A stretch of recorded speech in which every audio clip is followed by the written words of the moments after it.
صدر عارف علوی نے سازش کے متعلق عمران خان کے موقف سے خود کو دور کر لیا۔ صدر مملکت کا سائفر کے معاملے پر بڑا بیان سامنے آ گیا۔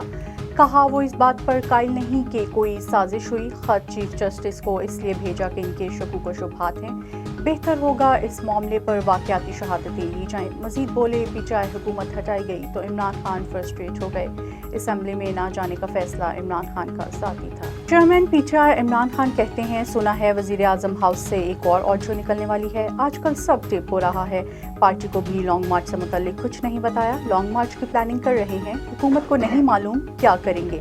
شہباز شریف اور رانا ثناءاللہ الٹے بھی لٹک جائیں، کچھ نہیں بگاڑ سکتے۔ عمران خان کا راولپنڈی میں خطاب، کارکنان سے لانگ مارچ میں شرکت کے لیے حلف لیا۔ آڈیو لیکس میں کسی ملکی یا غیر ملکی ایجنسی کا کردار نہیں۔ وزیر داخلہ رانا ثناءاللہ نے انرجی ٹی وی کے پروگرام میں گفتگو کرتے ہوئے کہا، چند افراد نے پیسوں کی لالچ میں کام کیا، تحقیقات جاری ہیں، سمت کا تعین ہو چکا۔ عمرانی فتنے کو کوئی ریلیف نہیں ملے گا۔ ان کے خلاف حکمت عملی بنائی، کوئی شرارت کی تو حکومت کو آسانی ہو جائے گی۔ ادھر وزیر اعظم ہاؤس کی آڈیو لیکس کی تحقیقات میں پیش رفت، 2 ہیکرز پکڑے گئے۔